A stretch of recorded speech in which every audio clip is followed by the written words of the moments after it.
Good morning, student. Today we start the second chapter of Foundation course, part 1. The topic name is Concept of Disparity, part 1. First is introduction. At the time of independence, India was characterized by the deeply interchanged social hierarchies defined by caste, gender, religions, and regions. The fundamental zamindari system divided rural society into the three broad classes. First is landholder, zamindari, second is tenant farmer, and third is landless laborers. Women, unattachable, and tribal population was excluded from the divisions making at both of regional and national level. The new government of India set a goal unifying the nation's buildings industries, promoting economic growth, and in the case of this, reducing inequality and poverty. म्हणजेच concept of डिस्पॅरिटी म्हणजेच काय तर आपल्याला इंडियामध्ये वेगळ्या प्रकारची विषमता आपल्याला दिसून येते, ती आपण या चॅप्टरमधून बघणार आहोत. तर पहिले आपल्या इंडिया इंडिपेंडन्स व्हायच्या अगोदर म्हणजेच इंडिपेंडन्स झाला त्या टाईमला आपल्याला इंडियामध्ये वेगवेगळ्या प्रकारची सोशल हायरार्ची तयार झालेली दिसतात. त्यामध्ये कास्टवरून असेल, जेंडरवरून असेल, किंवा रिजनवरून असेल, किंवा रिलिजनवरून असेल. अशा प्रकारे आपल्याला वेगवेगळ्या प्रकारचे हायरार्ची तयार झालेली आपल्याला दिसून येते इंडियाच्या इंडिपेंडन्सी काळामध्ये. त्याचबरोबर आपल्याला इंडियन रुरल सोसायटीमध्ये आपल्याला जमीनदारी या सिस्टमवरून आपल्याला 3 प्रकारचे टाईप पडलेले दिसतात. त्यामध्ये पहिलं आहे ते म्हणजे लँड होल्डर्स म्हणजे जमीनदारी, ज्याच्याकडे जमीन आहे असा तो अशी व्यक्ती, त्याला लँड होल्डर्स किंवा जमीनदारी असं म्हटलं जायचं. त्याच्यानंतर टेंट फार्मर्स म्हणजेच भाडे तत्वावर जागा घेऊन आपली शेती करायचा, अशा व्यक्तींना टेंट फार्मर म्हटलं जायचं. आणि तिसरा लँडलेस लेबर्स म्हणजे त्याच्याकडे कोणत्याही प्रकारची जमीन नसायची, परंतु तो लेबर म्हणून त्या दुसऱ्याच्या शेतामध्ये काम करायचा. अशा पद्धतीने आपल्याला जमीनदारी या सिस्टमवरून आपल्याला त्या काळात 3 प्रकार पडलेले दिसून येतात. त्याचबरोबर आपल्याला वुमन पॉप्युलेशन असेल किंवा ट्रिबल पॉप्युलेशन ही यामध्ये आपल्याला कुठल्याही प्रकारचे डिव्हिजन मेकिंगमध्ये आपल्याला रिजनल असेल किंवा नॅशनल लेवलला आपल्याला कुठल्याही प्रकारे इन्व्हॉल्व झालेली दिसून येत नाही. परंतु जेव्हा न्यू गव्हर्नमेंट आपलं इंडियाचं आलं तेव्हा त्याचा गोल काय होता, तर इन्फ्लुएन्सिंग नेशन्स होतं. त्याचबरोबर बिल्डिंग इंडस्ट्रीज वेगवेगळ्या तयार करणे, त्याच्याबरोबर नंतर त्याच्यानंतर इकॉनॉमिक ग्रोथ, अशा पद्धतीचे वेगवेगळी गोल्स ऑब्जेक्टिव्स घेऊन आपलं नवीन गव्हर्नमेंट तयार झालं आणि त्याच्यानुसार त्यांनी काम करायला सुरुवात केली. त्या काळात त्यांनी मात्र इनइक्वॅलिटी आणि पॉवर्टी लाईन हे दोन्हीपणे रिड्यूस करण्याचा प्रयत्न केला. अशा पद्धतीने आपल्याला इंडिपेंडंट काळामध्ये इंडियामध्ये वेगवेगळ्या प्रकारची विषमता आपल्याला आढळून यायची, परंतु इंडियन गव्हर्नमेंटने ते नंतर आता हळूहळू कमी करण्याकडे लक्ष दिलं आहे आणि आता ते आपल्याला कमी होताना दिसून येत आहे.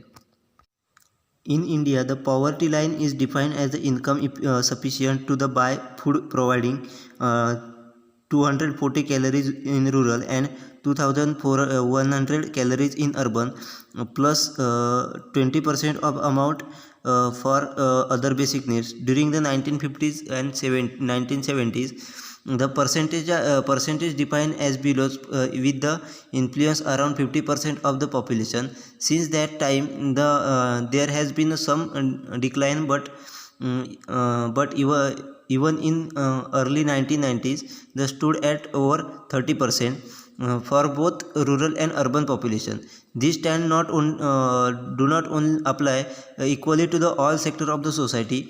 Poverty is especially pronounced among the scheduled caste and tribes and among agricultural laborers. There is also growing class of urban poor, economic refugees seeking on the income of the cities and funding themselves with the no job or housing.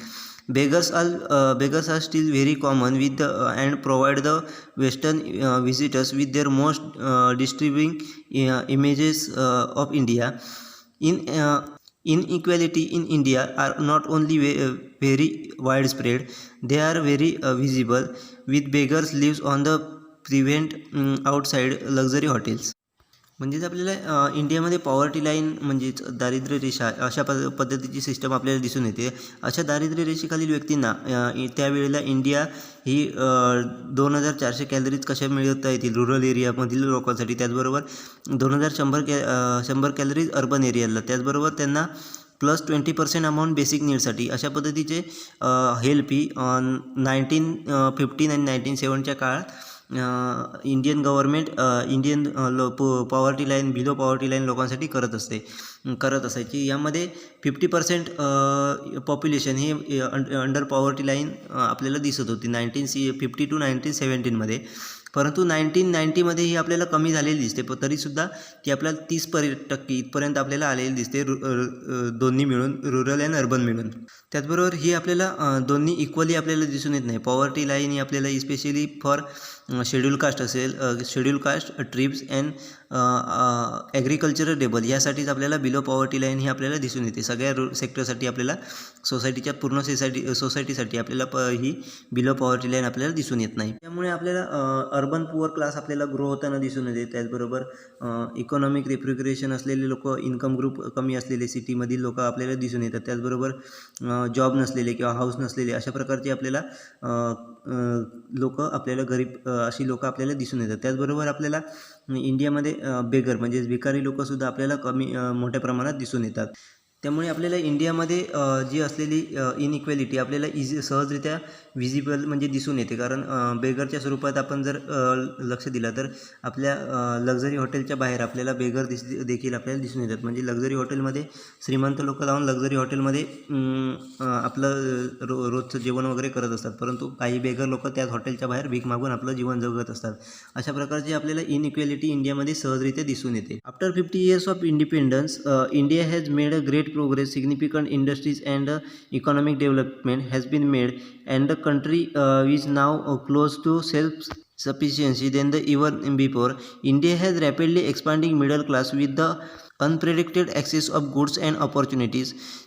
Nevertheless, inadequate is skill very much as fact of life in India, largely the result of deep root social and economic structure that perpetuate privilege and limited opportunities for the poor. म्हणजेच इंडियाच्या इंडिपेंडन्सीच्या 50 वर्षानंतर इंडियाने मोठ्या प्रमाणात आपल्यामध्ये progress केलेली आपल्याला दिसून येते. म्हणजे इंडियामध्ये मोठ्या प्रमाणात प्रोग्रेस झालेली आपल्याला इंडियाच्या 50 वर्षानंतर, इंडिपेंडन्स झाल्याच्यानंतर 50 वर्षानंतर आपल्याला मोठ्या प्रमाणात डेव्हलप झालेली दिसून येते. त्यामध्ये इंडस्ट्रीमध्ये डेव्हलपमेंट असेल किंवा इकॉनॉमिक डेव्हलपमेंट असेल अशा पद्धतीच्या, त्याचबरोबर इतर ज्या काही डेव्हलपमेंट असतील, इन्फ्रास्ट्रक्चर डेव्हलपमेंट असेल, अशा पद्धतीच्या वेगवेगळ्या पद्धतीने इंडियाने मोठ्या प्रमाणात डेव्हलपमेंट केलेली आपल्याला दिसून येते.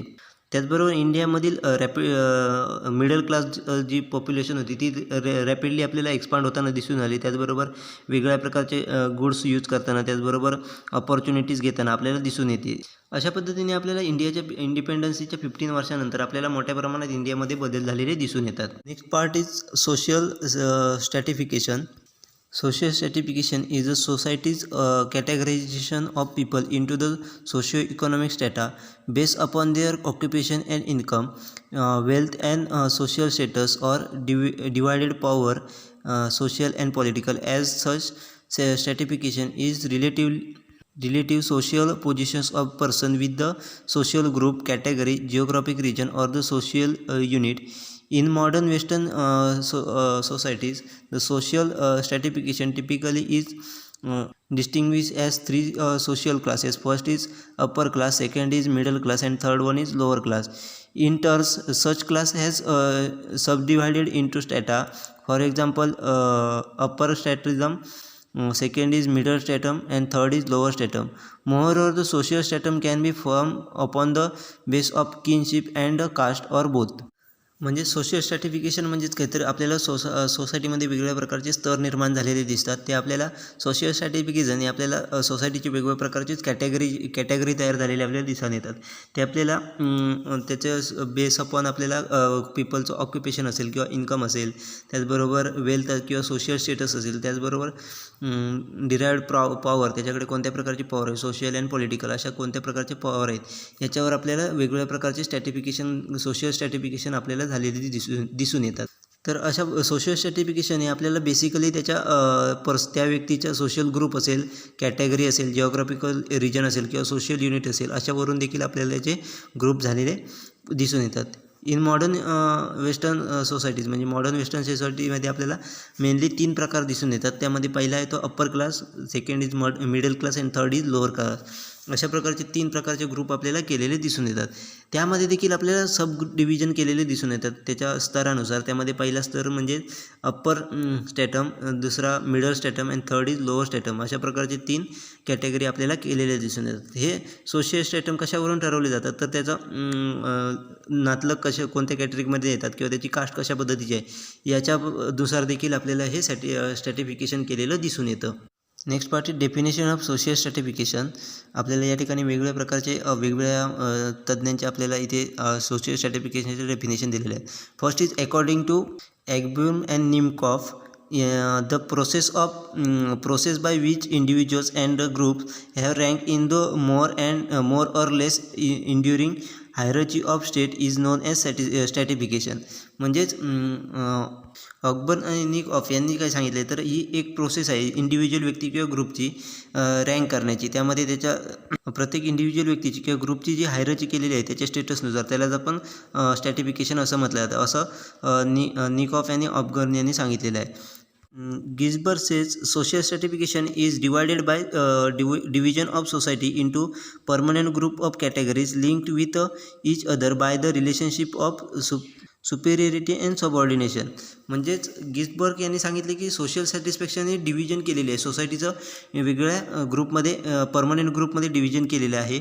त्याचबरोबर प्रत्येक कॅटेगरी एकमेकाबरोबर लिंक केलेली आहे. त्याच्या रिलेशनशिपवरून असेल रिलेशनशिप, त्याच्या सुपेरियरिटी रिलेशनशिप असेल किंवा सब ऑर्डिनेशन असेल याच्यानुसार त्यांचे यांच्या कॅटेगरीच्या लिंकनुसार त्यांचे परमनंट असे ग्रुप केलेले आहेत. त्यालाच आपण सोशल स्ट्रॅटिफिकेशन म्हणतो, असं गिस्बर्ग यांनी सांगितलेलं आहे. Melvin M.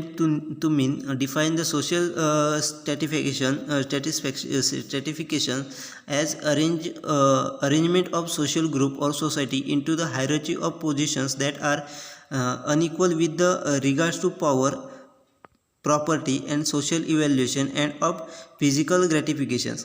म्हणजे मेल्विन एम तुनिम यांनी काय सांगितलं ते सोशल स्ट्रॅटिफिकेशन म्हणजेच काय तर सोशल ग्रुपचं किंवा सोसायटीचं अरेंजमेंट केलेली आहे, त्यांची हायरार्ची केलेली आहे. कशावरून तर त्यांच्याकडे असलेले पॉवर असेल किंवा प्रॉपर्टी असेल किंवा त्यांचं सोशल इव्हॅल्युएशन असेल किंवा इतर ज्या काही फिजिकल ग्रॅटिफिकेशन असतील त्याच्यावरून त्यांचे केलेले हायरार्ची ग्रुपची हायरार्ची त्यालाच आपण सोशल स्ट्रॅटिफिकेशन असं म्हटलं जातं, असं मेल्विन एम तुनिम यांनी सांगितलेलं आहे.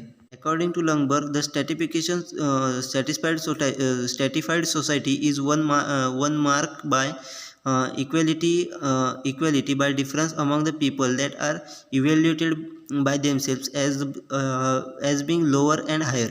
म्हणजेच लँडबर्ग यांच्या मते सोसायटी म्हणजे एक इनइक्वॅलिटी आणि डिफरन्स लोकांमध्ये असलेला त्यांनी इव्हॅल्युएट केलेला त्यांच्यामधील डिफरन्स हा लोअर अँड हायर अशा पद्धतीचे डिफरन्स जे काय त्यांनी स्वतः तयार केलेले आहेत लोकांनी त्यांच्या इनइक्वॅलिटी अँड डिफरन्समध्ये त्यालाच जो काय डिफरन्स आपल्याला दिसून येतो त्यालाच आपण स्ट्रॅटिफिकेशन सोसायटी असं किंवा सोशियल स्ट्रॅटिफिकेशन असं म्हटलं जातं, असं लँडबर्ग यांनी सांगितलेलं आहे.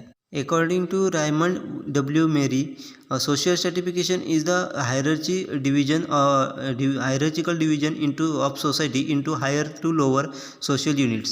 म्हणजेच रॅमेन व्ही मेरी यांनी सांगितले की सोशल स्ट्रॅटिफिकेशन म्हणजेच काय तर हॉरिझॉन्टल डिव्हिजन केलेले आहे सोसायटीचे हायर टू लोअर अशा पद्धतीचे सोशल युनिटमध्ये सोसायटीचं हॉरिझॉन्टल डिव्हिजन केलं आहे त्यालाच आपण सोशल स्ट्रॅटिफिकेशन म्हणतो. Next is characteristics of social stratification. According to M. Tumin, the main attribute of stratification are followed. First is it is social.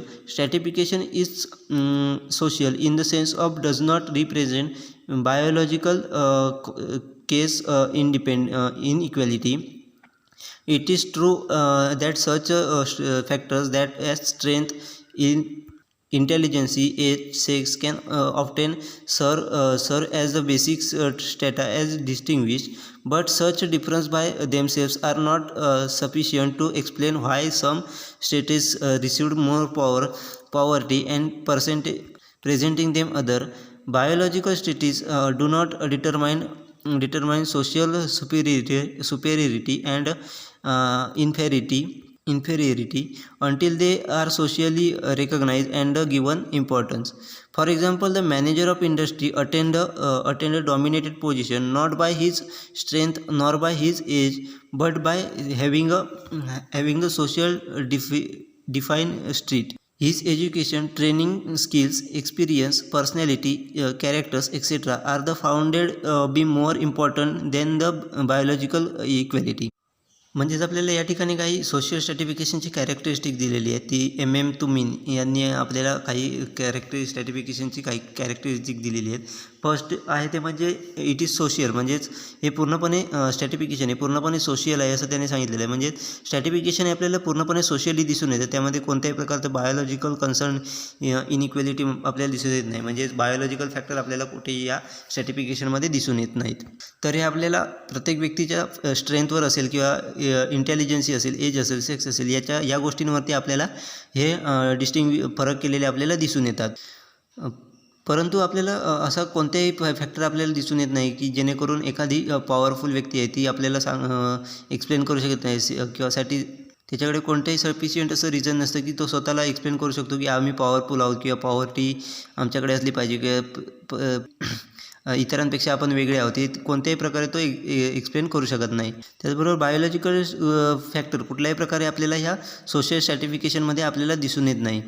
For example सांगायचं झालं तर एखादा इंडस्ट्रीचा मॅनेजर आहे तो आपल्याला तो डॉमिनेट केला जातो. कशामुळे? तर त्याच्या स्ट्रेंथमुळे नाही किंवा त्याच्या एजमुळे नाही, तर त्याच्याकडे सोशियली डिफाईन स्ट्रीट त्याच्याकडे तो आहे, त्यामुळे त्याला डॉमिनेटेड केलं जाते. त्याच्याकडचा नॉलेज, त्याच्याकडच्या स्किल्स असेल, त्याच्याकडचा एक्सपिरियन्स असेल, त्याच्या असं पर्सनॅलिटी असेल, कॅरेक्टरिस्टिक्स असेल, त्याच्याकडचे ह्या आपल्याला बिझनेससाठी इम्पॉर्टंट असतात.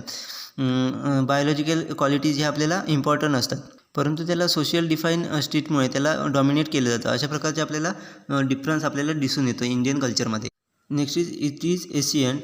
The stratification system is quite old according to the history and archaeologically record. Stratification has present even in the small wandering brand. Age and sex were the remain certain main criteria of the stratification. Then the women and children. Let's watch probably the dominant rule of order. Difference of the rich and poor, powerful and humble, free and sales was there is almost all the ancient civilizations. म्हणजेच आपल्याला social certification system ही पूर्णपणे आपल्याला old आहे असं दिसून येतं. म्हणजे प्राचीन काळापासून आपल्याला ही चालत आलेली दिसून येते. त्यामध्ये आपल्याला एज ग्रुप आणि सेक्सवरून आपल्याला वेगवेगळे सर्टिफिकेशन केलेले दिसून येतात. त्यामध्ये मेन म्हणजे महिला वर्ग असेल किंवा लहान मुलं असतील यांना कोणत्याही प्रकारचे मान दिला जात नाही. त्यामध्ये कोणालाही त्यांच्यामध्ये डॉमिनेट केलं जातं पूर्णपणे त्यांना. त्याचबरोबर आपल्याला वेगवेगळे डिफरन्स दिसून येतात ते म्हणजे रिच अँड पुअर पीपलमधील वेगवेगळे सर्टिफिकेशन दिसून येतात. त्याचबरोबर पॉवरफुल आणि हंबल फ्रीडम अशा प्रकारचे आपल्याला वेगवेगळे प्रकारचे ग्रुप आपल्याला दिसून येतात. हे प्राचीन काळापासून आपल्याला चालत आलेली दिसून येत आहेत. त्यामुळे आपल्याला हे आता नवीन नाही आहे, तर हे प्राचीन काळापासून आपल्याला हे सोशल सर्टिफिकेशन चालत आलेलं आहे. Next is it is universal. The stratification system in the world wide phenomenon. Difference between the rich and poor or the haves and haves nots is evident everywhere. Even in the non-literate society, stratification is very much present. म्हणजेच आपल्याला स्ट्रॅटिफिकेशन हे universal आपल्याला सगळीकडे दिसून येते. म्हणजेच world wide phenomenon आपल्याला स्ट्रॅटिफिकेशन सिस्टमचा दिसून येतो. त्यामुळे difference between rich and poor म्हणजे गरीब आणि श्रीमंत यांच्यामध्ये आपल्याला फरक हा सगळीकडे दिसून येतो. त्याचबरोबर नॉन लिटरेट पीपल ज्या ठिकाणी आहे, म्हणजे ज्या ठिकाणी लोक शिक्षित नाहीत, अशिक्षित लोक आहेत, त्या ठिकाणी देखील आपल्याला अशा प्रकारचे स्ट्रॅटिफिकेशन हे मोठ्या प्रमाणात दिसून येतं. त्यामुळे हे युनिव्हर्सल आहे, सगळीकडेच आहे. त्यामुळे आपल्याला ते सोसायटीमध्ये आपल्याला ते ॲक्सेप्ट केलेलं आहे. जर ते सगळीकडेच नसतं तर ते चेंज करता आले असते, परंतु हे आपल्याला युनिव्हर्सल हे स्ट्रॅटिफिकेशन हे आपल्या युनिव्हर्सल सगळीकडेच आपल्याला दिसून येत आहे. Next is it is in diverse form. The stratification system have never been uniform in all the society. The Asian Roman society was stratified into 2 strata, the Particient and the Plebeian, and the ancient Aryan society was divided into four varnas. First is Brahmanis, second is Kshatriya, third is Vaishya, and fourth is Shudra. म्हणजेच आपल्याला social certification हे प्रत्येक सोसायटीमध्ये same दिसत नाही, तर ते वेगवेगळे फॉर्ममध्ये आपल्याला दिसून येतं. म्हणजे प्रत्येक सोसायटीचा स्ट्रॅटिफिकेशन हे वेगवेगळ्या फॉर्ममध्ये केलेलं आहे. त्यामध्ये जर आपण पाहिलं तर पहिलं आपण एशियन रोमन सोसायटी बघितली तर त्यांच्यामध्ये आपल्याला स्ट्रॅटिफिकेशन हे 2 स्तरावर दिसून येतं. त्या म्हणजे पार्टिशियन अँड प्लेबियन्स अशा प्रकारचे 2 आपल्याला दिसून येतात. तर एशियन आर्यन सोसायटीमध्ये आपल्याला 4 प्रकारचे वर्णावरून 4 पडलेले स्ट्रॅटिफिकेशन दिसून येतात. त्यामध्ये पहिला ब्राह्मण आहे, दुसरा क्षत्रिय, तिसरा वैश्य, चौथा शूद्र. अशा प्रकारचे आपल्याला प्रत्येक सोसायटीनुसार आपल्याला वेगवेगळे डिव्हिजन आपल्याला म्हणजे हे वेगळ्या प्रमाणात वेगळ्या फॉर्मॅटमध्ये आपल्याला झाले दिसून येतं. म्हणजे हे स्ट्रॅटिफिकेशन हे वेगवेगळ्या ग्रुपनुसार आपल्याला वेगवेगळ्या फॉर्ममध्ये आपल्याला दिसून येतं. सगळीकडे एक समान प्रमाणात फॉर्म झालेलं दिसून येत नाही. थोडक्यात हे स्ट्रॅटिफिकेशन जे आहे ते आपल्याला त्या सोसायटीच्या नॉर्म्सनुसार म्हणजे प्रत्येक सोसायटीच्या नॉर्म्सनुसार त्यांनी केलेल्या ग्रुपनुसार आपल्याला हे स्ट्रॅटिफिकेशन दिसून येतं. ते सगळ्या ग्रुपसाठी एका समान लेवलमध्ये दिसून येत नाही. प्रत्येक सोसायटीला वेगवेगळ्या फॉर्ममध्ये आपल्याला दिसून येतं. Next it is कॉन्सिक्वेंटल. The stratification system has its own consequence. The most important, most desired, and often scarcity things in human life are distribute inequality because of stratifications. म्हणजेच हे आपल्याला वेगवेगळे याचे परिणाम आपल्याला दिसून येतात. म्हणजेच हे ओन कॉन्सिक्वेन्सनुसार तयार झालेले आपल्याला स्ट्रॅटिफिकेशन सिस्टम दिसून येते. त्यामध्ये आपल्याला मोस्ट इम्पॉर्टन्ट असेल किंवा मोस्ट डिझायर असेल किंवा ऑप्टेन स्केअरसिटी थिंग्स ह्युमन लाईफमध्ये आपल्याला दिसून येतात. त्यामुळे आपल्याला डिस्ट्रिब्युशन आपल्या इनइक्वॅलिटी आपल्याला अशा गोष्टींमध्ये इनइक्वॅलिटी प्रत्येक ह्युमन लाईफमध्ये आपल्याला दिसून येते स्ट्रॅटिफिकेशनच्यामुळे. त्यामुळे हे स्ट्रॅटिफिकेशन हे कॉन्सिक्वेंटियल आहे. अशा प्रकारे आपल्याला सोशल स्ट्रॅटिफिकेशनची वेगवेगळी कॅरेक्टरिस्टिक्स दिलेली आहेत.